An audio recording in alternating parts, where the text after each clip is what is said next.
नमस्कार मित्रांनो, आपल्या चॅनलमध्ये तुमचं मनापासून स्वागत आहे। तुमच्या परिसरात वीज चोरी होत असल्याचा संशय आहे का? किंवा कोणीतरी बेकायदेशीरपणे वीज वापरत असल्याचे तुम्हाला दिसत आहे का? तर आजच्या या व्हिडिओमध्ये आपण जाणून घेणार आहोत की महावितरणकडे वीज चोरीची तक्रार ऑनलाईन किंवा फोनद्वारे कशी करायची, तक्रार करताना कोणती माहिती द्यावी लागते आणि तुमची ओळख गोपनीय कशी ठेवली जाते, ही सर्व माहिती आपण या व्हिडिओमधून पाहणार आहोत। तर म्हणून हा व्हिडिओ शेवटपर्यंत नक्की पहा आणि अशाच उपयुक्त माहितीसाठी चॅनलला सबस्क्राईब करायला विसरू नका। तर मित्रांनो, वीज चोरीची तक्रार करण्यासाठी तुम्हाला तुमच्या मोबाईलमध्ये प्ले स्टोरवरून महावितरणचं हे ॲप घ्यायचं आहे। तर या ॲपमध्ये अगदी सोप्या पद्धतीने तुम्ही या ठिकाणी तक्रार करू शकता। तर ॲप घेऊन लॉग इन करून घ्यायचं आहे। लॉग इन केल्याच्यानंतर तुमच्यासमोर अशा प्रकारे इंटरफेस दिसून येणार आहे।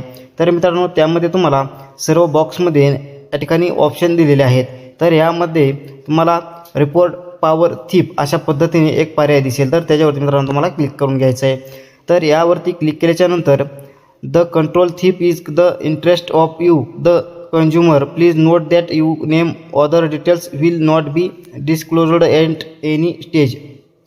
म्हणजे तुम्ही तक्रार केलेली तुमचं नाव हे गोपनीय ठेवलं जाईल, तुमचं नाव हे कोणालाही कळणार नाही। तर त्यामुळे या ठिकाणी नोटीसवरती नोट दिलेला आहे। तर यामध्ये तुम्हाला नेम ऑफ सस्पेक्ट म्हणजे तुम्हाला कोणाची तक्रार करायची आहे त्याचं नाव, त्यानंतर कंझ्युमर नंबर जर तुमच्याकडे असेल तर तुम्ही या ठिकाणी टाकू शकता।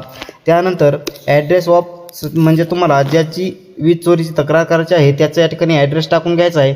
आणि मेथड ऑफ थीफ म्हणजे तुम्ही तिथे वीज चोरी कशा पद्धतीने केलेली आहे, डायरेक्ट सप्लाय आहे का, मीटर थेरपी म्हणजे काय, same of the load is bypassed, meter slow by म्हणजे तुम्हाला कशा पद्धतीने जर तिथं वीज चोरीचे सिस्टीम वाटत असेल तशी या ठिकाणी तुम्हाला द्यायची आहे। तर दिल्याच्यानंतर तुम्हाला अबाउट डिस्क्रिप्शन ऑफ थीफ म्हणजे तुम्हाला वीज चोरी करणाऱ्याविषयी आणखी काही माहिती लिहायची असेल तर तुम्ही या ठिकाणी आता लिहू शकता।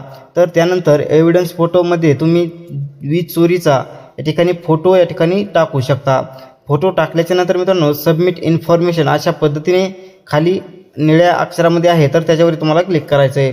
त्यानंतर क्लिक केल्याच्यानंतर वीज चोरीची तक्रार या ठिकाणी मित्रांनो होऊन जाईल।